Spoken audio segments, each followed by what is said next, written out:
সিলেটের ওসমানী আন্তর্জাতিক বিমানবন্দরকে একটি পূর্ণাঙ্গ আন্তর্জাতিক বিমানবন্দরে রূপান্তর এবং অন্যান্য এয়ারলাইন্সের ফ্লাইট চালুর দাবিতে অন্তর্বর্তীকালীন সরকারের প্রধান উপদেষ্টা ডক্টর মোহাম্মদ ইউনূস বরাবরের স্মারকলিপি প্রদান করেছে যুক্তরাজ্য ভিত্তিক সামাজিক সংগঠন বাংলাদেশ ওয়েলফেয়ার কাউন্সিল ইউকে।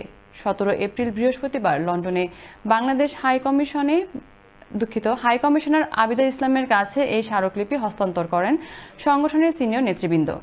স্মারকলিপিতে প্রবাসী নেতারা বাংলাদেশ বিমানের ভাড়া হ্রাস, সিলেট ও ঢাকার বিমানের ভাড়ার বৈষম্য দূরীকরণ এবং ওসমানী ও শাহজালাল বিমানবন্দরের কাস্টমস ও ইমিগ্রেশন বিভাগে প্রবাসী যাত্রীদের অহেতুক হয়রানি বন্ধ করার জোর দাবি জানান। স্মারকলিপি প্রদান অনুষ্ঠানে উপস্থিত ছিলেন সংগঠনের সভাপতি আব্দুল মুকিত, সাধারণ সম্পাদক আশরাফ গাজী, কোষাধ্যক্ষ কদর উদ্দিন, সহসভাপতি সেলিম হোসেন, আব্দুর রহিম বেগ, সলিসিটর ইয়ার উদ্দিন, লাইক মিয়া সহ অনেকে।